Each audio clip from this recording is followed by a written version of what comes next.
Graça e paz daquele que vive para todo sempre. O Evangelho é vida, meus irmãos. Nós estamos estudando exaustivamente a palavra de Deus. Nós estamos localizados na parábola do semeador. Nós estamos estudando os três evangelhos juntos dessa parábola. Essa parábola se encontra em Mateus, Marcos e em Lucas. E nós estamos estudando cada ângulo, cada personagem, cada visão que essa parábola nos dá. Veja que ela saiu da boca do próprio Senhor Jesus. Tem muita sabedoria. Nunca, jamais conseguiremos dissecar uma palavra de Jesus. Mas nós estamos tentando extrair o máximo de informações e de vida através dessa parábola. E hoje nós vamos falar de um aspecto muito importante da igreja, um aspecto muito importante da nossa vida e a palavra. Hoje eu quero falar do espírito, alma e corpo e a semente. Nós já sabemos que a semente que o semeador semeava é a palavra de Deus. Isso está muito claro. Nós já sabemos que o semeador é alguém que recebeu a palavra de Deus. Nós já sabemos que os 4 solos são solos que respondem à palavra. Nós já falamos dessa resposta dos solos à palavra. Nós já falamos da beira do caminho, que é a egolatria, o eu, a vida de si mesmo. Nós já falamos do segundo solo, que é o solo pedregoso, e nós o classificamos como solo religioso. E também nós falamos do solo dos espinhos, cheios de espinhos, o qual é o solo mundano. E por fim, nós estudamos o solo bom que produz, o solo bom que produz a 100, a 60 e a 30, segundo Mateus, a 30, 60 e 100, segundo Marcos, e segundo Lucas, a 100 por 1.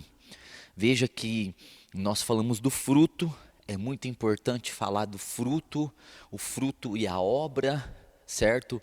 Lavoura e edifício, nós somos lavoura de Deus, nós também somos edifício de Deus, nós falamos a respeito dessa verdade e nós estamos estudando isso, esses assuntos tão importantes, e hoje eu quero falar da semente, da palavra, no que tange a nossa vida, ao nosso espírito, alma e corpo. Para que possamos começar, é preciso nós entendermos claramente o que o homem é.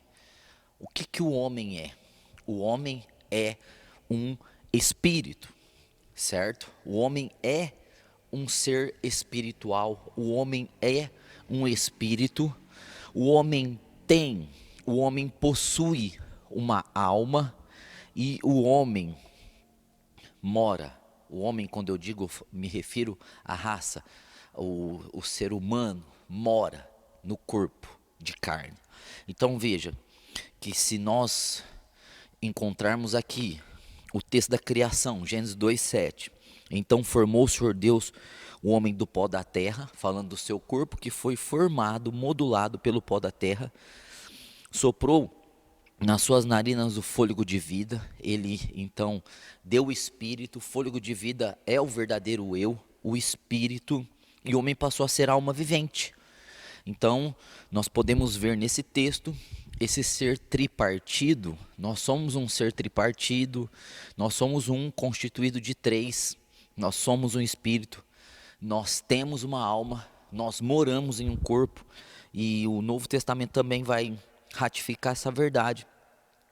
Nos escritos de Paulo, eu quero que você que tem a sua Bíblia, você abra em Tessalonicenses, 1 Tessalonicenses 5, verso de número 23, vai estar falando assim: o mesmo Deus de paz vos santifique em tudo. E o que é o tudo? E o vosso espírito, alma e corpo sejam conservados íntegros e irrepreensíveis na vinda de nosso Senhor Jesus Cristo. Veja, o nosso espírito, alma e corpo. Então nós somos um espírito, nós temos uma alma, nós habitamos num corpo. Nós não somos, portanto, corpo, alma e espírito. Nós não podemos enxergar de fora para dentro, nós temos que enxergar de dentro para fora. Nós somos um espírito, nós temos uma alma e nós moramos em um corpo. Isso é muito importante. Nós sabemos o que somos, somos espírito, certo? E importante sabermos o que temos. Nós temos uma alma. E onde moramos? Num corpo. Então nós somos um ser tripartido, certo?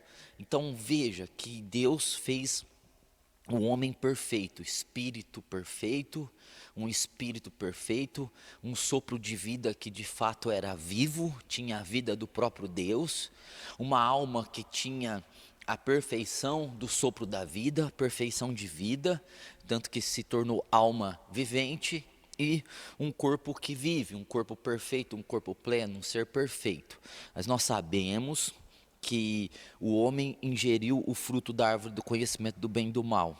Em Gênesis 2,17 diz: não coma, porque o dia que você comer, você certamente morrerá.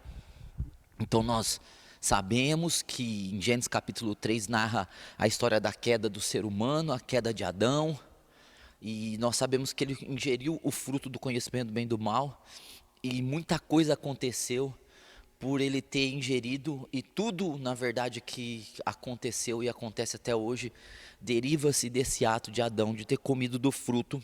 E esse fruto, esse primeiro pecado que nós chamamos para fins de estudo de pecado original, primeiro pecado, é um pecado que causou toda a bagunça que nós estamos vivendo, toda a bagunça a qual nós passamos, toda a bagunça a qual nós somos. Nós somos uma bagunça devido ao pecado original, ao fruto, a esse fruto que não é um fruto da palavra de Deus, mas é um fruto de desobediência. Então, no fruto, existia ali nesse fruto nutrientes, existia nesse fruto características de coisas boas e más. Isso causou a morte do ser humano. O ter comido desse fruto gerou a morte. A morte. Deus disse: se você comer, certamente morrerá. Então veja que o homem comeu e ele morreu, mas ele morreu espiritualmente. No momento ele morreu espiritualmente. A primeira morte foi a morte espiritual, que é o desligamento de Deus e o homem. Isso que é uma morte espiritual. Não que o espírito tenha morrido em si, mas o espírito morreu para a comunicação, para a comunhão, para o contato com Deus. Depois o homem morre fisicamente. O homem se desliga do corpo e morre fisicamente. E em terceiro lugar, nós vemos a morte eterna. Então isso aconteceu, o pecado trouxe a morte, certo? A morte espiritual, a física e a eterna, o pecado original, o primeiro pecado. Então veja, agora que a gente sabe que nós somos um espírito, nós temos uma alma, nós moramos num corpo, nós somos criados perfeitos, mas durante a queda, o homem deixou de ser perfeito, o homem era harmônico, o homem era perfeito em harmonia em si, e agora o homem virou uma bagunça, e aí agora nós vamos entender melhor o que é hoje essa bagunça e como a semente que a palavra ela gera seus frutos tanto no nosso espírito, como na nossa alma, como em nosso corpo. Então veja, a semente do semeador, que a palavra, ela produz fruto, e hoje eu quero explicar então esse fruto no que refere-se ao espírito, no verdadeiro eu. Nós somos o homem encoberto do coração, o verdadeiro eu, na alma, que é o que nós temos, o compartimento que nós temos, e o corpo onde nós moramos. Nós vamos ver então a semente, que é a palavra operando, agindo e trabalhando nesses três departamentos que constituem a vida do homem, certo? Então nós vamos começar pelo que nós de fato somos. O que nós somos então? Nós somos um espírito. O espírito é o fôlego da vida, certo? E o que seria o espírito? A palavra espírito no hebraico como no grego vai dar o mesmo sentido de vento, pneuma, vento. Ou seja, referindo-se à parte de ser invisível. É nesse sentido que fala do vento. Então, só pela etimologia da palavra espírito, seria muito difícil compreender o que é o espírito, mas o espírito é a parte da nossa consciência, ou seja, é a parte do qual nós temos o conhecimento, a ciência, a consciência, a ciência em nós. Então nós temos, Deus criou o homem consciente, para ter consciência. Consciência do quê? Primeiro, consciência divina, certo? Deus então criou a gente como espírito para a gente ter consciência de Deus, para a gente ter ciência de Deus. Você consegue entender? Para ter ligação com Deus, porque Deus é espírito. Nós vemos isso na palavra. Veja que diz que Deus é luz, né? Que Deus é amor. E João 4, 23 e 24, o Evangelho diz que Deus é espírito. E importa que os que o adorem em espírito e em verdade. Então Deus é espírito. Deus é um ser espiritual. E por isso Deus nos fez espírito. Porque Deus nos fez a sua imagem e a sua semelhança. Então, sendo Deus espírito, se Deus fosse uma alma, Deus nos faria uma alma, mas Deus não nos fez uma alma, Deus nos deu uma alma, certo? Deus nos fez de acordo com a sua imagem e semelhança. Deus é espírito, portanto, ao nos fazer, nos fez espírito.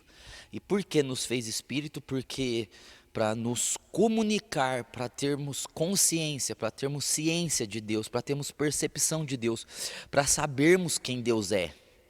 Então o primeiro homem, o Adão, ele sabia muito bem quem era Deus, porque ele tinha consciência de Deus. O espírito é criado, nós fomos criados como um espírito, o verdadeiro eu, a nossa verdadeira pessoa é ser espírito, justamente com a finalidade de termos ciência, consciência, conhecimento, sabedoria, conhecer Deus.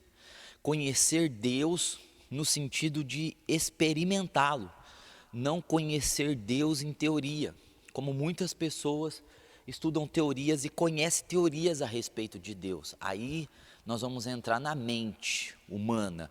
Não, a experiência que o Espírito tem com Deus é uma experiência de experimentar, de provar, de sentir, de entender, de afinidade, de koinonia mesmo, de comunhão, de entrelaço, de amizade, de vínculo. Então o Espírito foi criado para isso, para ter essa consciência. Então a primeira consciência do Espírito é a consciência de Deus. Então Adão tinha consciência de Deus porque ele era espírito e Deus é espírito. Em segundo lugar, o espírito, nosso verdadeiro eu, ele é também responsável por ter consciência de nós mesmos. Então, em primeiro lugar, isso tem que ficar claro para nós, que em primeiro lugar, nós somos formados espírito para ter consciência, para ter experiência experimental com Deus que é espírito também. Em segundo lugar, para nós termos consciência de nós mesmos, para termos consciência ou termos ciência do que nós somos. Então, quando Deus criou Adão, ele tinha muita ciência do que ele era. Ele conhecia muito bem a si mesmo.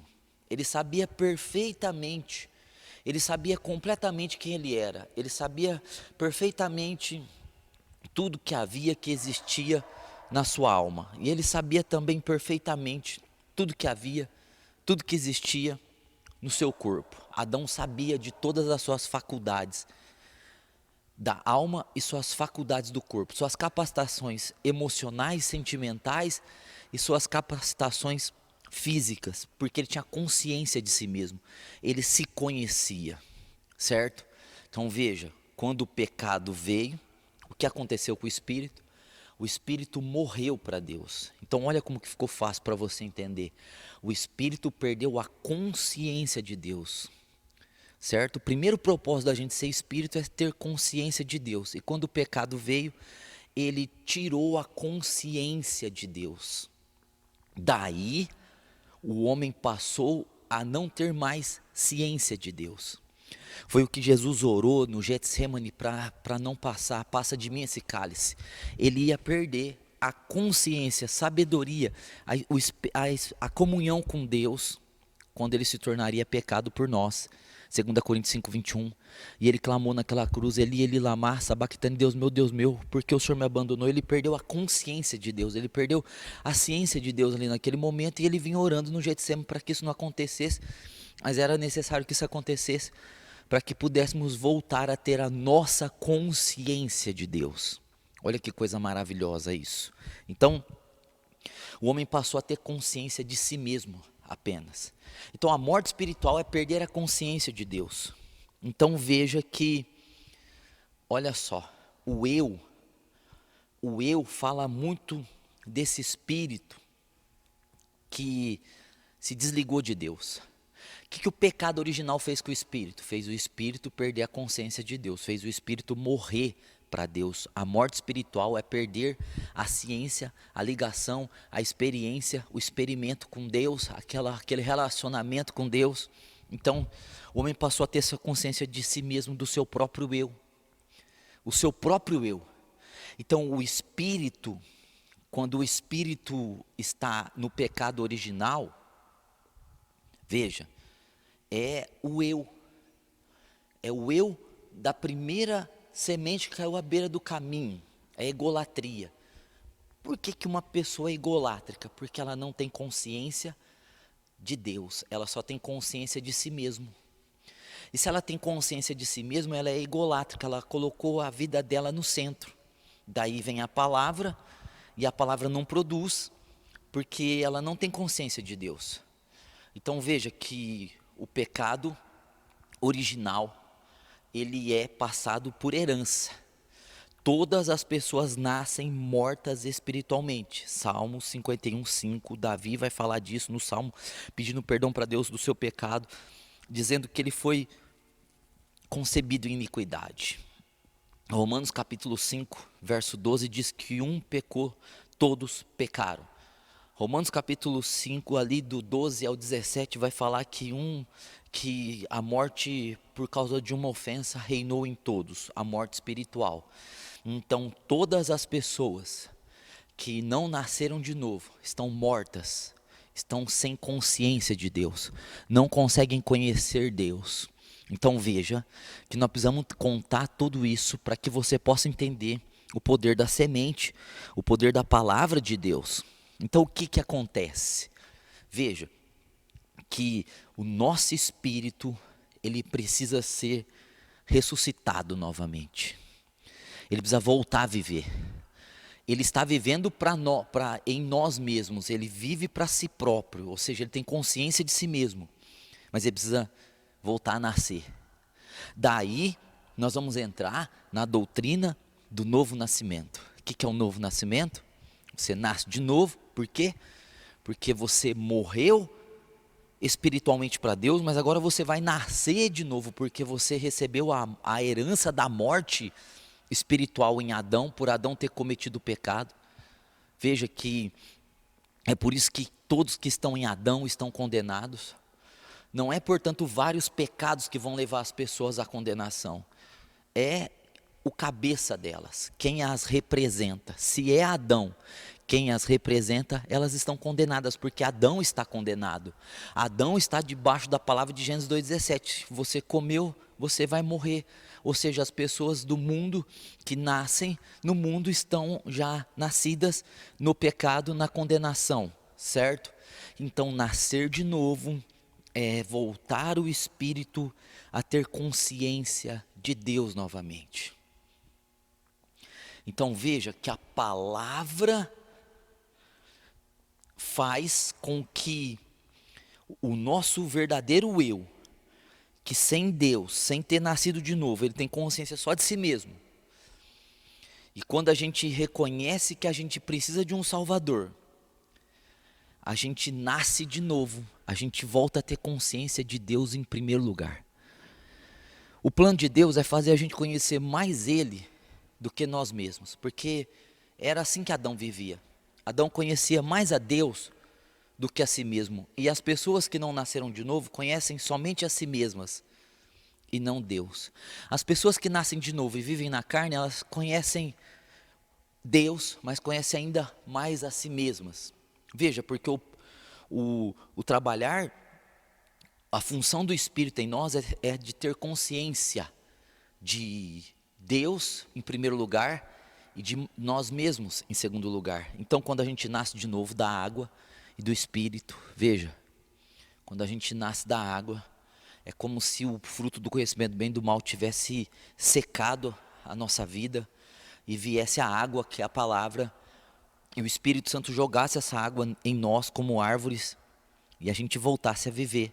E daí nós passamos a ter vida de novo, ou seja, a ter consciência do eu, do nosso verdadeiro eu, mas ter a consciência, em primeiro lugar, do eu de Deus, do próprio Deus. Então isso tem o sentido de nascer de novo. Bom, nosso espírito, portanto, ele é a sede da egolatria, certo? Ou seja, o nosso espírito tem religiosidade? Tem, porque o nosso espírito, sendo sozinho, ele vai buscar religiosidade em qualquer lugar. É a sede que todo espírito humano tem, porque ele se desligou de Deus e ele foi projetado para isso, mas quebrou essa projeção com o pecado. Então ele vai buscar a espiritualidade em tudo e em todos. Daí entra na religiosidade. E tem mundanismo no nosso espírito? Sim, porque o nosso espírito morreu para Deus, morreu para o céu, e ele está ativo, consciente de si mesmo. E nós estamos vivendo o mundo, o cosmos, o sistema social. Então, ele está vivendo o mundo. Agora, o que pesa mais no espírito é o eu, é a egolatria, se a pessoa não nasceu de novo. Agora, vem a palavra, como diz Romanos 10, 9. Se você confessa Jesus com a sua boca e você crê no coração que Deus o ressuscitou dos mortos, você é salvo. Ou seja, você é salvo do quê? Você é salvo dessa morte espiritual. Teu espírito volta a viver, certo?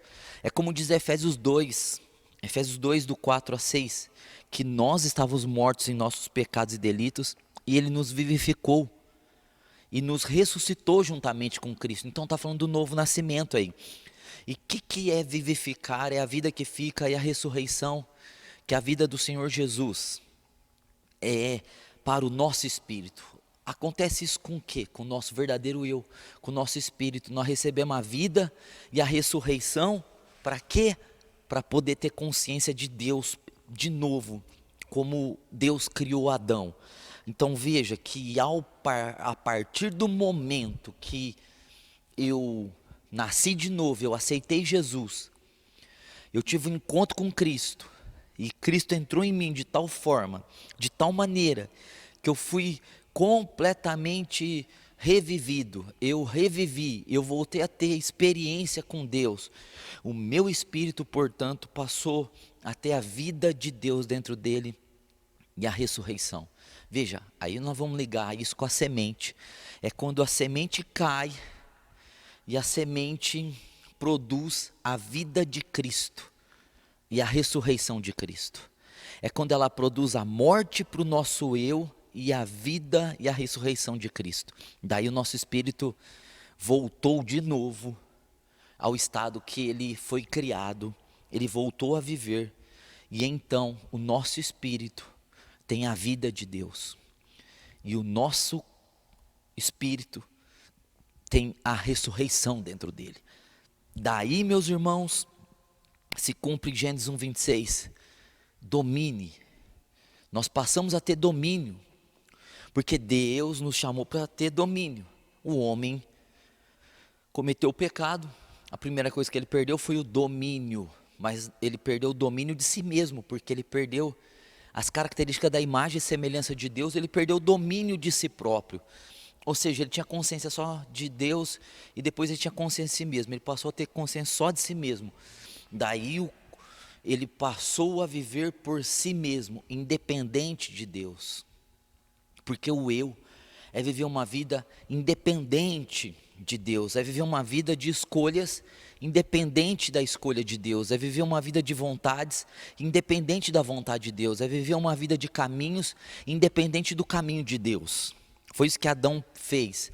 Ele vivia na consciência de Deus e ele quebrou essa consciência, morreu essa consciência, ele passou a ter consciência de si mesmo e a agir por si mesmo. O eu sempre vai agir por si mesmo, mas aí vem Cristo, toma o pecado em si, o pecado original, o pecado da morte, morre a morte espiritual, a morte física e a morte eterna no nosso lugar, nos substitui morrendo em nosso lugar, para que nós possamos ter vida e ressurreição, e a gente ressuscita no nosso espírito, voltamos a ter consciência de Deus, e daí nós passamos a ter domínio de nós mesmos novamente, e há um fruto do Espírito em Gálatas 5:23 que diz domínio próprio, justamente para quê? Para que a gente possa agora ser governantes de nós mesmos. Quando a palavra vem em você e ela faz você nascer de novo, é o seu espírito que nasceu de novo, e você passa a ter governo de si mesmo. Porque a primeira coisa que o homem perdeu foi o governo de si mesmo, depois ele perdeu o governo da terra. E a primeira coisa que acontece quando nós nascemos de novo é voltar a ter o governo de nós mesmos. Glória a Deus por isso. Então a semente está no nosso espírito. A semente que é Jesus fez o nosso espírito viver com a vida da semente. A semente tem vida, a semente que a palavra tem ressurreição, a semente tem DNA de informações físicas, genéticas, do nosso chamado, da nossa vocação, do nosso propósito. A semente fala do que Jesus é, do que Jesus fez, do que Jesus falou. A semente tem tudo, a vida eterna que Deus tem em si mesmo. A semente é a imagem, a semelhança de Deus em nós, de novo, restaurando, renovando de novo aquilo que Adão perdeu. Daí o nosso espírito, que era só eu, o próprio eu, passa a ter consciência de Deus novamente e continua tendo consciência de si mesmo. Você consegue entender? Quando você nasce de novo, você começa a ter consciência de Deus e você continua tendo consciência de você mesmo. Então, o teu espírito, o teu verdadeiro eu agora passa a ser o governador da sua alma e do seu corpo. Daí, como governador da sua alma e do seu corpo, o seu verdadeiro eu, você vai começar a sua vida cristã. Sua vida cristã de ser um semeador e de ser uma lavoura. Sua vida cristã de ser um construtor e um edifício. Você começa a tua vida cristã recebendo as sementes no teu espírito. A palavra, quem comporta a palavra? Quem comporta a palavra dentro de nós? Quem segura a palavra dentro de nós? O nosso verdadeiro eu, que é espírito. Veja, Jesus falou assim, ó: as palavras que eu vos digo são espírito e vida. Então veja que quem segura as palavras, quem é o portador, quem se torna o dono da palavra, é o nosso espírito. Ao nascer de novo, o nosso espírito passa a ser uma terra boa. Certo? Vou repetir, ao nascer de novo da água e do espírito, você podia ser uma terra seca, mas veio o semeador, jogou a água aí.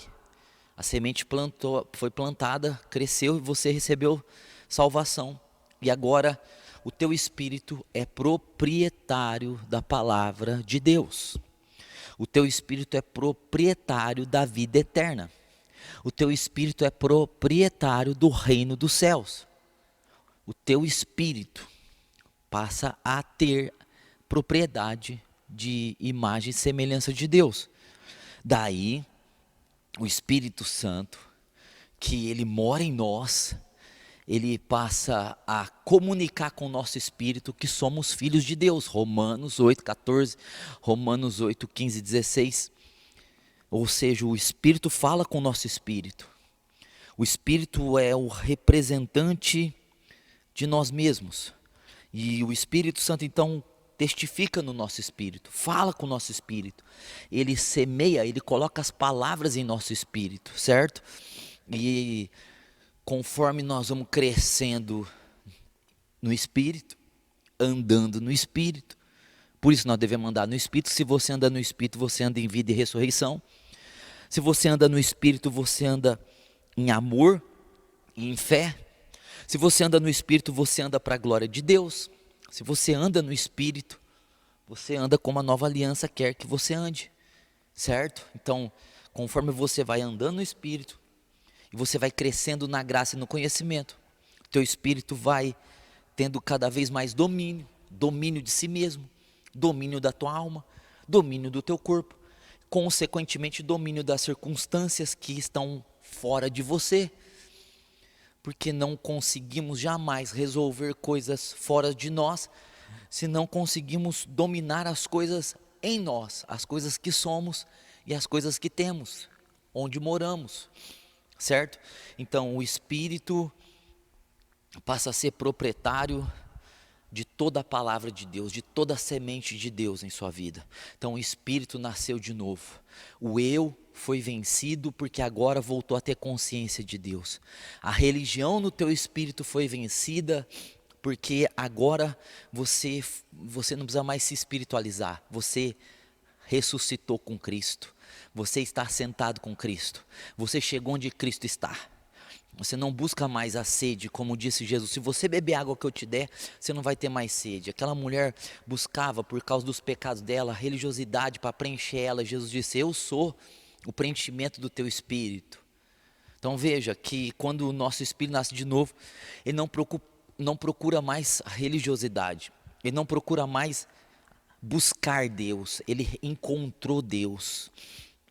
O nosso espírito encontra Deus. Por isso que nós chamamos de encontro, de Cristo ser revelado em nós, Gálatas 1, 15 e 16, Cristo viver em nós, Cristo sendo formado em nós. Então veja bem, lá aqui no livro de Hebreus, você consegue entender então o teu espírito e a semente sempre virá o seu espírito, e o seu espírito será portador da semente, portador da palavra para você plantar, e para você colher. Você planta, você come, você colhe, e assim vai. Olha só, Hebreus 4:12 diz assim: porque a palavra de Deus é viva e eficaz. Então veja, a palavra de Deus, a gente poderia ler assim então, porque a gente está usando a parábola em Mateus, Marcos e Lucas do semeador, porque a semente de Deus é viva e eficaz. A gente poderia dizer que a semente de Deus, ela é viva e eficaz. A gente poderia dizer também que essa palavra aqui, esse logos, né, de Deus, ele é vivo, ele é zoe, ele é vida eterna. Sim, poderíamos dizer. E eficaz, energia eficaz tem um sentido de energético, de energia, sim. Então essa palavra, ela tem vida, ela está no nosso espírito, trazendo essa vida e essa energia. Veja, se tornando fruto em nós. E mais cortante do que qualquer espada de 2 gumes. Então a palavra, ela corta? Sim, ela corta. A palavra tem o poder de cortar, de separar, olha só. E penetra até o ponto de dividir alma e espírito. Sim, divide alma de espírito. Olha só, a semente divide a alma do espírito e juntas e medulas, e é apta para discernir os pensamentos e propósitos do coração. Então a semente aqui, que é a palavra, ela tem o poder de dividir a alma do espírito, a junta das medulas. Ou seja, quando a pessoa nasce de novo, o espírito dela recebeu Cristo e se separa da vida da alma. Você entendeu? A semente de Jesus nasce em você, você nasce para Cristo. E você recebeu vida e ressurreição.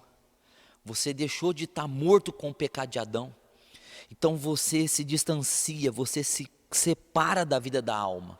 Você não vai viver mais como a alma vivia até então, e nem o corpo, juntas e medulas. Então veja que o Espírito, ele é o responsável, portanto, de organizar toda a bagunça que o pecado causou. Onde o pecado causou? Nele, em si mesmo. Mas aí veio o novo nascimento, aceitamos Jesus, a vida de Jesus passou a morar em nós, e nós nascemos de novo, com vida e ressurreição. Recebemos domínio novamente, e temos consciência de novo de Deus, e passamos a continuar a ter consciência do que nós temos e onde nós moramos. Consciência da alma, porque nós já tínhamos antes, e consciência do corpo. Daí começa toda a nossa briga, começa toda a nossa batalha, começa toda a vida cristã verdadeira, genuína, começa todas as guerras, porque o teu espírito, o teu verdadeiro eu, se desligou da alma, e ele recebeu vida do céu, e ele voltou a ter comunhão e contato e experiência com Deus, e agora está uma bagunça tua alma e teu corpo, e o seu verdadeiro eu, você tendo consciência do que Deus é, e você tendo consciência do que você tem, que é a sua alma, e de onde você mora, que é seu corpo, daí começa a batalha, que é a batalha da fé, para você estabelecer o domínio da palavra de Deus na sua alma, o domínio da palavra de Deus no seu corpo, para você organizar a bagunça que o pecado causou, tanto na sua alma como no seu corpo. Então veja, daí começa lá Gálatas 5,16 dizer que a carne luta contra o espírito e o espírito luta contra a carne, porque há uma separação. Quando a gente só tinha consciência de nós mesmos, não havia separação entre espírito, alma e corpo. Os três andavam juntos para o mesmo lado. Mas aí vem o novo nascimento, que é a semente da salvação. E a semente da salvação restabelece o espírito e revivifica o espírito, coloca a vida no espírito, ressuscita o espírito, coloca o espírito para sentar com Cristo em domínio, para dominar. E aí a alma e a carne vão começar a militar e a lutar contra a palavra de Deus que está em nós, que é o espírito. Daí começa, meus irmãos, de novo, o negócio de sementes, certo? Vamos então entender, glória a Deus. Eu creio que você deve estar entendendo toda essa dinâmica, né, da nossa vida, do que nós somos e da nossa vida com Cristo, das batalhas que nós vamos ter por causa do novo nascimento, da vida de Deus, certo? Nós falamos aqui do Espírito, que nós somos o Espírito, mas nós temos que agora entrar um pouco aqui, passar alguns minutos. Nós vamos passar alguns minutos aqui falando da alma. Por quê? Porque nós temos uma alma. Então nós somos o Espírito. Nós já falamos bastante disso. Não o suficiente, porque o estudo não é propriamente de espírito, alma e corpo. Eu quero entrar na palavra agindo em nós, mas nós precisamos falar da alma agora. A alma é o compartimento que nós temos. Tá, para a gente poder entender assim rapidamente a alma. A alma são os compartimentos do que nós temos dentro de nós. O coração, que são os sentimentos, as emoções, e a mente, os pensamentos, raciocínios, as memórias. Veja, nós temos uma alma, então nós temos uma mente. Nessa mente tem pensamentos, raciocínios, nessa mente tem memória, nessa mente tem lembrança, nessa mente tem ideias. Nós temos um coração, esse coração tem sentimentos, esse coração tem emoções. Daí, meus irmãos, a alma, antes do pecado, vivia pela vida do sopro, soprou em suas narinas, o fôlego de vida, vivia por vida, de fato, vivia por vida. Então era completa, ela não sobrevivia, ela não vivia para ter vida, ela vivia porque ela tinha vida, certo? Agora veja que veio o pecado, e o pecado fez tudo aquilo com o Espírito que nós já ensinamos, desligou, tirou a consciência de Deus, mas o pecado também rebentou com a alma, o pecado também bagunçou tudo a alma, porque o pecado entrou na alma e fez da alma a sede de conhecimento, de bem e de mal. Então a nossa alma, ela talvez, eu chego à conclusão, depois de tantos anos da casa do Senhor, que a nossa alma é um dos problemas mais complexos que nós temos para resolver. é muito, e é o que mais nos leva para Deus quando nós conseguimos, e o que nos mais distancia de Deus, o que mais desvia as pessoas do reino, é a alma, porque a alma, ela é a sede do conhecimento do bem e do mal. Então você pode ver onde tem o bem e o mal junto, já é confuso. Porque se tem bem e mal, é confuso. Se só tem o mal, não é confuso, porque você é só regido pelo mal. Se tem só o bem, também não é confuso, você é só regido pelo bem. Mas quando tem as dois misturado, veja, o conhecimento do bem e do mal passou a morar, a se instaurar, a estar na alma. Então a alma, ela é tão boa e ela é tão má. Então ela é confusa. E aí você vai poder entender o porquê que você é tão confuso. Por que que você, ora é uma coisa, ora é outra? Por que que você muda de personalidade, você muda de humor, você muda de temperamento, você muda de opinião tão rápido em relação à sua família, no convívio da sua família, em relação à igreja, em relação à tua vida espiritual? Você vai entender o porquê que você fala uma coisa e não sustenta. Por que você fala de hoje em diante vai ser assim e passa um tempo e não foi assim como você disse? Por que você é tão inconstante? Por que você é altos e baixos? Por que você é fogo uma hora e gelo a outra? Por que você parece uma montanha russa?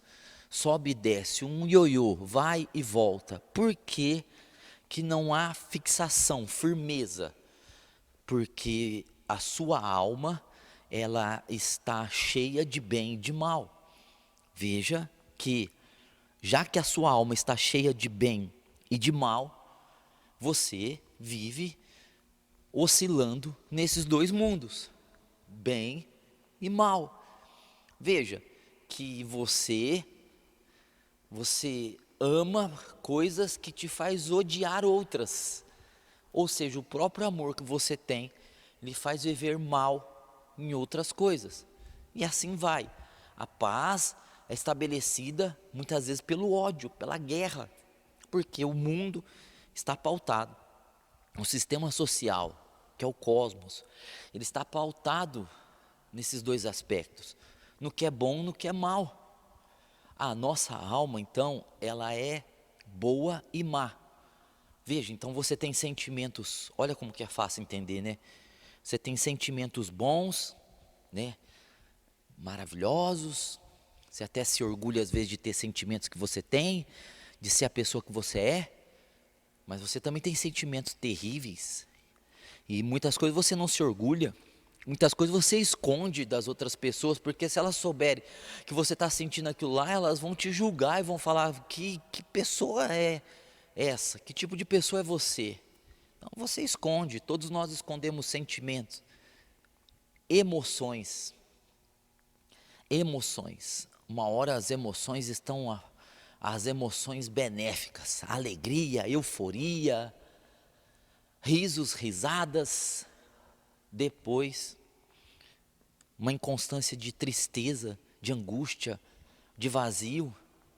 E os pensamentos então, que a gente não domina?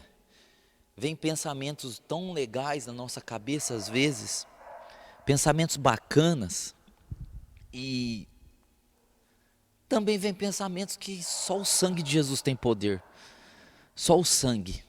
Daí nós ficamos pensando, né?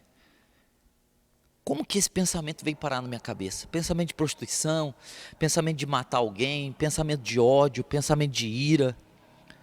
Meu Deus, daí vai incontável a confusão que existe. Porque o pecado, ele passou a fazer parte da nossa alma. Então esse conhecimento do bem e do mal, ele passa muito por religiosidade e por carnalidade também, pelas obras da carne. Porque esse bem, veja, esse bem é a religião. O homem é mau, o homem é pecador, o homem é falho, o homem não sustenta o que diz, e daí o homem tenta buscar a Deus para se justificar disso, para ser aliviado, para ser perdoado.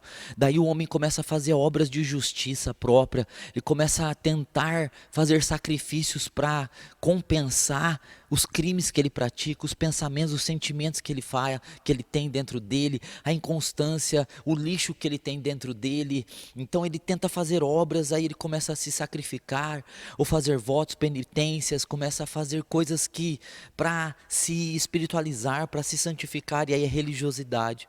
É a meritocracia, é não merecer e tentar fazer alguma coisa para merecer, é não merecer e ficar se esforçando em fazer coisas para merecer. A religião, ela está muito ligada à alma. Então o segundo solo lá, que é as pedras, a semente caiu entre as pedras, está muito ligada à alma.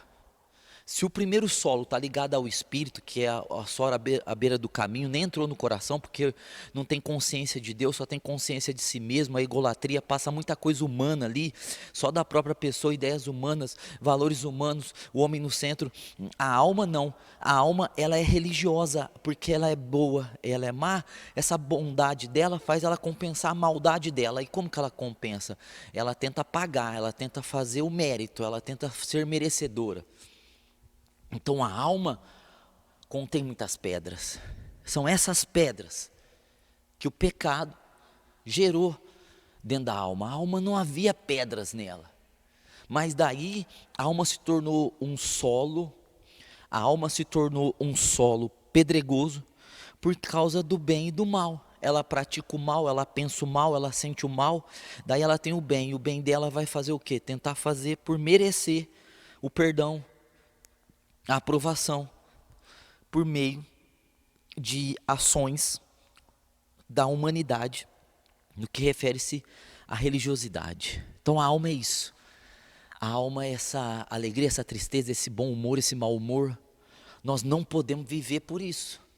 Veja que talvez você se identifique muito em ser um crente, vamos dizer, almático. A tua psique, que é a palavra alma no grego, ela em muitos lugares se apropria psique, que é essa vida da mente, essa vida de sentir e de pensar. Essa vida de sentir e pensar é a psique, e talvez você se sinta muito psique, muito almático.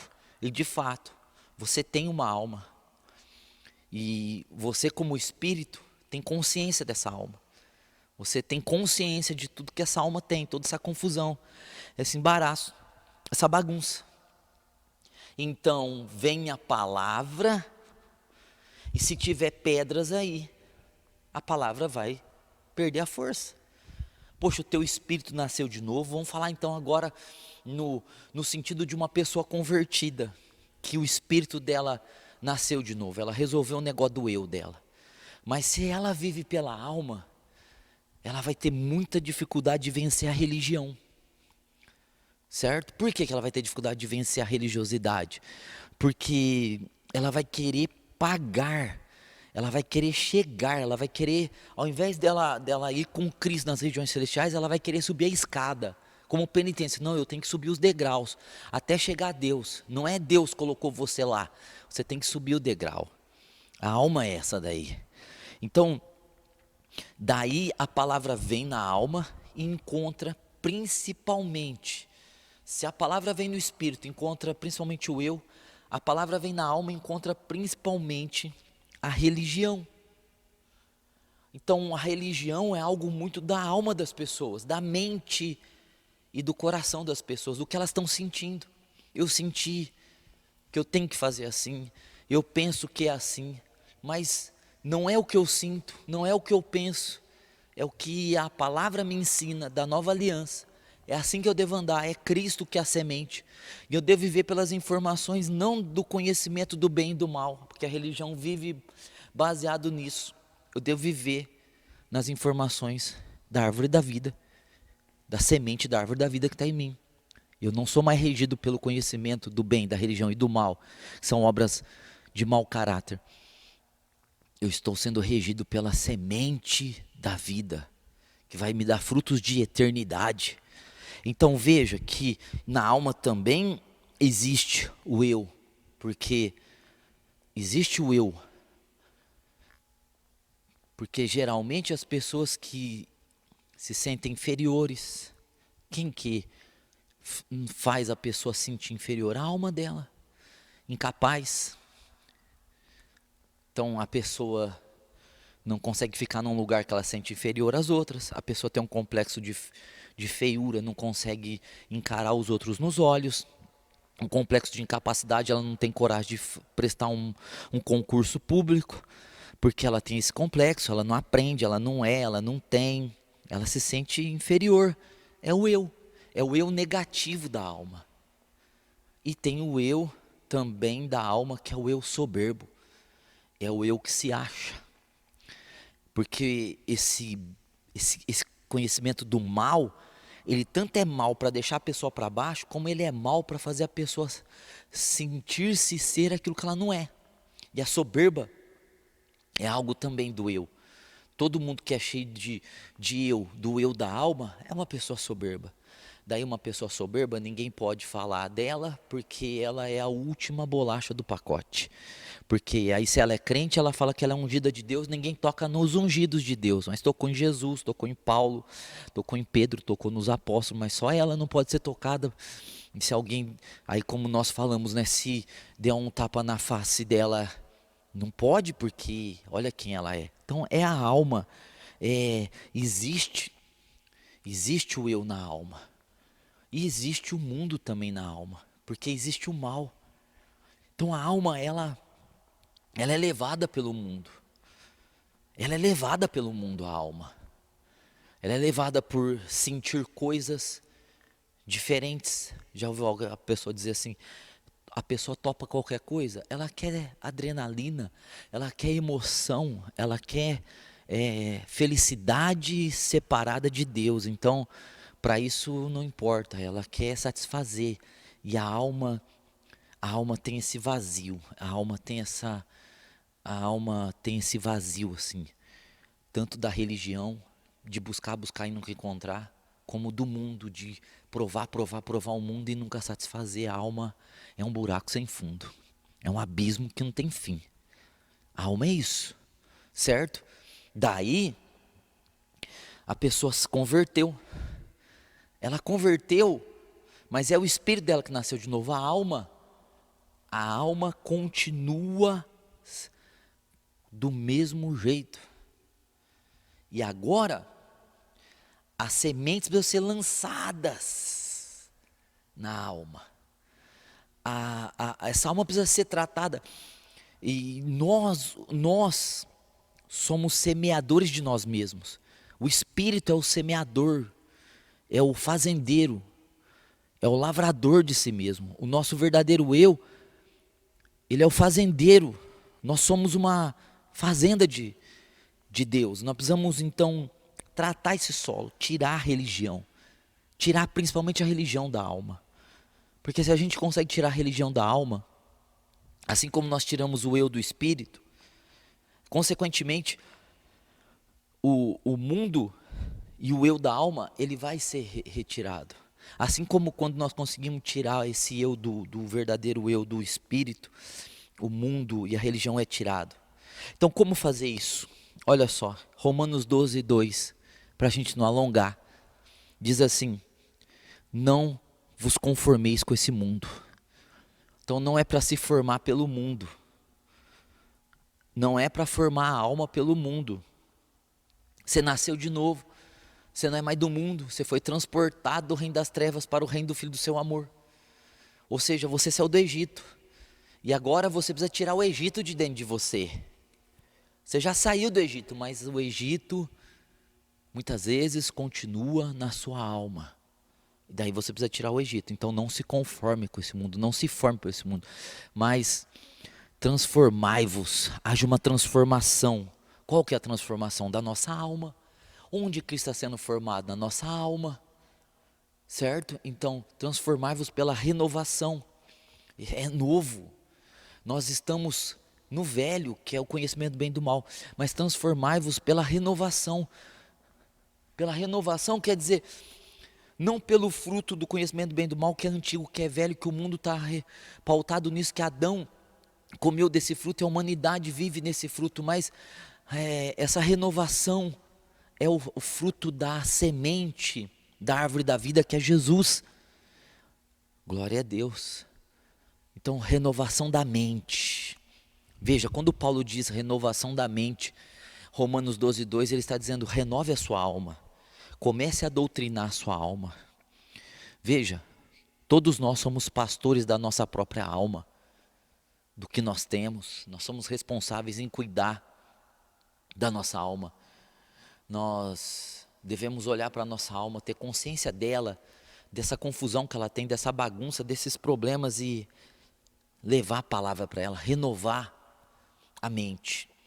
Renovar a mente com a palavra, ir tirando as pedras, os espinhos, e tirando esse solo de beira de caminho da alma, porque o nosso espírito nasceu de novo, e no nosso espírito, se a gente nasceu de novo, não tem mais eu, religião, não tem mais eu, religião e mundo, tem o reino, e agora nós, como verdadeiro eu, com o reino, nós precisamos pegar e renovar nossa alma, tirar da nossa alma os espinhos do mundo, tirar da nossa alma as pedras, principalmente as pedras da religiosidade, e esse eu da alma, que é o eu negativo e o eu soberbo, o eu do complexo e o eu da soberba. Então veja que é o espírito.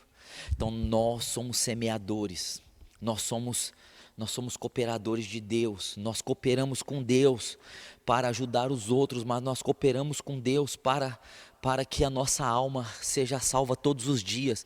Nós estamos salvando a nossa alma todos os dias, nós fomos salvos no Espírito, uma vez só, ao nascer de novo, e agora nós estamos crescendo espiritualmente, mas a nossa alma precisa ser salva todo dia nós precisamos renovar ela, ensiná-la, explicar, orientar, ministrar, lançar sementes, e tirando, removendo desse solo espinhos do Egito, do mundo, retirar o mundo dela, retirar a Babilônia dela, que é a religião, retirar a idolatria dela.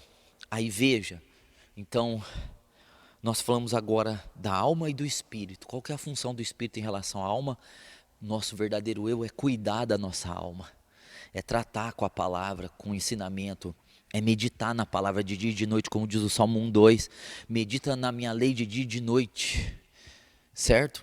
E agora veja que nós precisamos também falar um pouco do corpo. Daí eu vou falar do corpo agora, certo? Para ficar completo. Estamos passando o tempo aqui, é muito abreviado tudo isso que eu estou falando, isso tudo daria muita coisa de muitas maneiras, mas eu estou querendo enfatizar o trabalho que nós devemos ter em ser semeadores de nós mesmos, para nós mesmos, com a semente da palavra de Deus. Daí tem o corpo. Veja que Deus formou o corpo do pó da terra. Veja que o corpo é a imagem de Deus, mas o homem pecou. E o corpo perdeu o poder de ser a imagem de Deus, a ponto de ser doente e morrer. O pecado, ele tirou a semelhança de Deus, o caráter de Deus de nós, certo? E o pecado retirou a imagem de Deus do nosso corpo, a saúde, gerando morte. Nós morremos por causa disso. Mas no corpo, era um corpo feito do pó perfeito, perfeitíssimo. No entanto, quando o homem pecou, o conhecimento do bem e do mal passou a estar na alma, e só o mal passou a estar na carne. Romanos 7, 17, 18, 19, fala, Paulo diz assim, nenhum bem habita na minha carne. Paulo está dizendo que não existe bem algum, não existe praticamente nada de bom. Nem esse bom do conhecimento do bem existe na carne. Existe na carne. Veja, então vamos entender, para você aprender. O corpo é o físico. O corpo é a mão, o corpo é os pés, as pernas, a estrutura, os ossos, os nervos. Mas a carne está no corpo. A carne seria a natureza do pecado. A natureza do pecado é o mal. Paulo diz, nenhum bem habita na minha carne, só na minha carne existe um mal, certo? Então a carne mora no corpo. A carne é o pecado, é a natureza do pecado, é o pecado, é a tendência do pecado. E essa carne, que é a natureza do pecado, mora no nosso corpo. Então, na carne, no corpo, porque está no corpo, né? Está no corpo a carne, está na carne o pecado. Não habita nenhum bem. Então aí Paulo dizer que a nossa carne não se inclina para Deus, e ela nem pode, ela não vai se inclinar para Deus, certo? A nossa carne, ela é algo que não se converte. Nosso maior inimigo não é o diabo, é o pecado que está na nossa carne, certo? Então veja que quando a gente nasce de novo, o espírito passa a ter o domínio, a alma começa a receber essas sementes, e olha só, aí nós precisamos trazer a alma para o lado do reino, que o espírito já está do lado do reino. Olha que batalha que existe. E a carne vai estar brigando com o espírito, Gálatas 5,16. Pelo que a carne briga com o espírito? Pela alma, pelos sentimentos e pelos pensamentos, pelo coração e pela mente. Então a carne está brigando com o espírito a todo tempo. Por quem? Pela alma. Porque a alma, ela é, vamos dizer assim, Maria vai com as outras. Ela segue. Ela vai onde todo mundo está indo. Então, se a pessoa está mais propensa para a carne, a alma vai ser uma alma que vai viver nas vontades e nas direções da carne. Mas se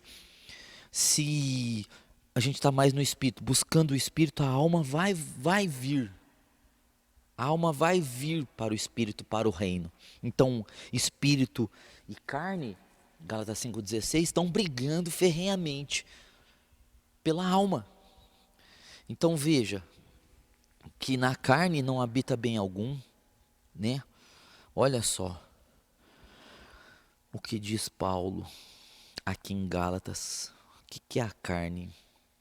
É tão fácil entender o que é a carne. Paulo fala aqui em Gálatas 5:19 que a carne tem obras, certo? A carne tem obras, tem realizações. O 5,19 diz assim: ora, as obras da carne são conhecidas e são prostituição. Nós não vamos parar em nada, só para a gente pontuar aqui. Gálatas 5,19: prostituição, impureza, lascívia, idolatria, feitiçaria, inimizades, porfias, ciúmes, iras, discórdias, dissensões, facções, invejas, bebedices, glutonarias e coisas semelhantes a estas, a respeito das quais eu vos declaro, como já outrora vos preveni, que não herdarão o reino de Deus os que tais coisas praticam. Então, o que é a carne? São essas obras aqui, ó. Se você quer saber o que é a carne são essas obras, certo? Então veja, se convertemos, mas a nossa carne não se converte.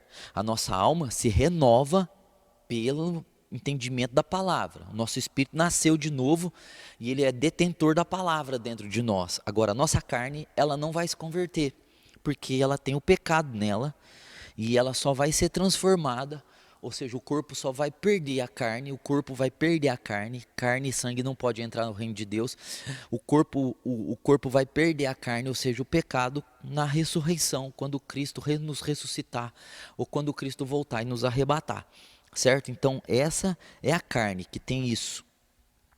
Então, veja que se no espírito o eu, o primeiro solo, a beira do caminho que predomina, se na alma as pedras predominam, a religiosidade, na carne, o que manda, o que dita, o que regra, é o mundo, é o mundanismo, certo? Então, veja que nós vemos os 3 solos aqui, espírito, alma e corpo.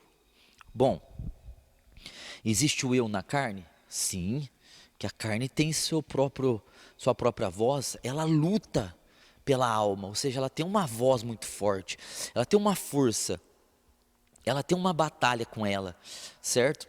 Ela tem religiosidade? Com certeza, ela tem a carne, ela tem uma certa religiosidade, com certeza, porque é a religiosidade do mal. Nós vemos quantas religiões praticando o mal, muito mal mesmo, certo? Mas o que predomina é o mundo. Então, olha só, veja bem, nós vamos estudar aqui rapidamente. Eu queria que você abrisse sua Bíblia aí, 1 João 2, 15, diz assim, ó. 1 João 2,15. Não ameis o mundo. Então, não é para amar o mundo. O que é o mundo? É o cosmos. É o sistema social regido pelo diabo, feito pelo pecado. Pecado que idealizou. O diabo que organiza. O diabo que rege. Não ameis o mundo, nem as coisas que há no mundo. Que coisas que tem no mundo? O pecado que tem no mundo. O pecado é as obras da carne de Gálatas 5,19. Então é muito fácil. Você consegue ligar por você mesmo que o que tem no mundo é o pecado? Não ame o que tem no mundo. As obras da carne tem no mundo, certo? Se alguém amar o mundo, o amor do Pai não está nele. Então veja que a carne, que é a natureza do pecado, e o mundo são irmãs gêmeas. Se atraem, certo? São irmãs gêmeas. O que criou o mundo veio morar no corpo, se tornando carne. Então criou o mundo, o sistema social que é regido nos pilares das obras da carne, que são os pecados. E isso que criou o mundo, que são esses pecados, esses pilares, está morando no corpo. Então são irmãos gêmeos, se atraem, foram feitos um para o outro, foram feitos para atrair um ao outro. O mundo foi feito para atrair a carne. Então são irmãs, têm a mesma ligação, pensam iguais. Por isso é impossível alguém viver na carne e agradar a Deus. Porque se vive na carne, vai ser tendido para o mundo, certo? Olha só então, gente, você deve estar entendendo, né? Se amar o mundo, o amor do Pai não está nele. Porque o mundo é a concorrência com o reino. O mundo é a concorrência com a palavra do reino, com o reino dos céus. Então, se torna concorrente. Veja que o espinho não é concorrente e o espinho não é o mundo. Olha só, por isso que se você amar o mundo, você está amando o concorrente. Você está amando o concorrente. O amor do Pai não está em você. Porque tudo que há no mundo, então tudo que há no mundo, o que há no mundo? O pecado, certo? O pecado há no mundo, aquelas obras que nós lemos de Gálatas. A concupiscência da carne, você viu o desejo da carne, ó, olha só, são irmãos. A concupiscência dos olhos, o olhar, a soberba da vida, o status da vida, tudo da carne. É tudo da carne e tudo que tem no mundo está na carne, não procede do Pai, mas procede do mundo. É isso que mata a semente. Então, se você vive na carne, vai vir palavras para você e o mundo vai ser concorrente. Você nasceu de novo, mas você vive na carne. É o caso que acontecia com a igreja aos Coríntios, que tinham nascido de Deus, mas eram crentes carnais, ou seja, viviam na carne. Daí vinha a palavra e a palavra não produzia, porque havia concorrência ali muito forte, havia problemas e procedia do mundo, mata a palavra. O mundo é concorrência do reino. Então veja, que a gente não pode viver na carne, porque a gente viver na carne, nós vamos trazer a alma. O espírito vai ficar sozinho. É por isso que tem gente que fala assim: nossa, eu estou tão fraco espiritualmente, eu estou tão desanimado espiritualmente, eu estou tão distante espiritualmente. Por quê? Nasceu de novo? Nasceu, pode até ter nascido de novo, mas está vivendo na carne, e aí a alma, que é sentimentos, que é pensamentos, que é emoções, está seguindo está sendo conduzida pela carne. É a briga. Então veja, meus irmãos, que olha só o trabalho da semente. Nós recebemos domínio, voltamos a ter consciência de Deus, temos consciência de nós mesmos, continuamos a ter consciência de nós mesmos, da alma, precisamos renovar nossa alma, começamos a trabalhar nisso, tirar os espinhos, tirar a egolatria dela e principalmente a religiosidade, e daí nós vamos tratar o corpo, e aí é a batalha, alma e espírito, espírito e alma, lidando com as obras da carne, lidando com o corpo, só assim, para a gente viver no espírito, lidando com as obras da carne, lidando com as obras do pecado. Nós estamos no mundo, o mundo é um sistema pautado nos pecados de Gálatas, das obras da carne. Essas obras que tem no mundo, tem na nossa carne, e nós precisamos então viver no espírito. Portanto agora, nenhuma condenação há para os que estão em Cristo Jesus, que não andam segundo a carne, mas segundo o Espírito. E como viver no Espírito? Quanto mais semente nós lançarmos na nossa alma, mais nós limparmos a nossa alma, mais nós vamos anular o mundo, o ego e a religiosidade da nossa carne. Aí é anular. Nós não conseguimos converter, mas nós vivemos na anulação que Cristo anulou. A anulação que Cristo anulou. Vamos usar o termo bíblico, crucificação, que Cristo crucificou a carne. Então, em Gálatas, para concluir aqui, e eu acho que isso é muito bom, esse estudo é muito importante para a gente ir alinhando, colocando as coisas no lugar, para ir sabendo das coisas. Olha só, Gálatas, que fala do fruto do Espírito.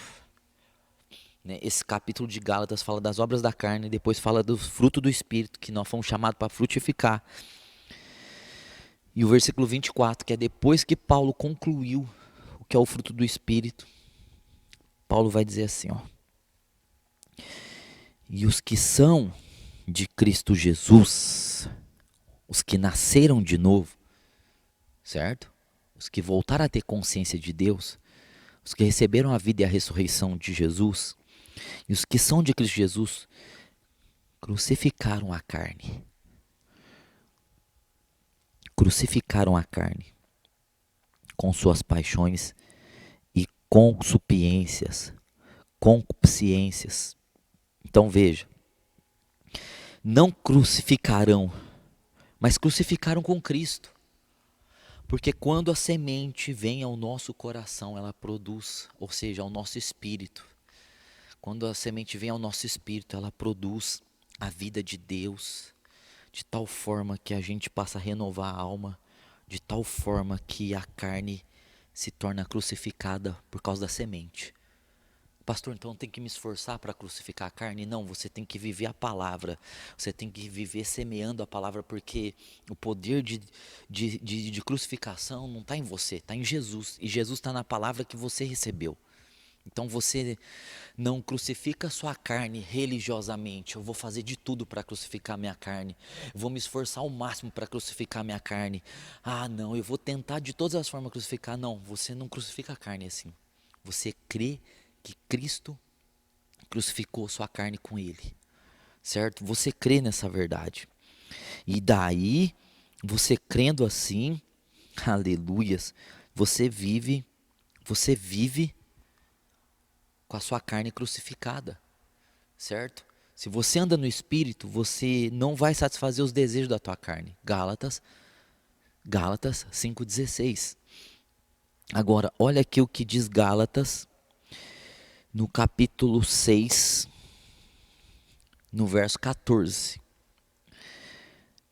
Diz assim, ó: mas longe esteja de mim gloriar-me, senão na cruz de nosso Senhor Jesus Cristo. Então, Paulo, longe de mim eu ter glória, senão na cruz de Cristo, pela qual o mundo está crucificado para mim.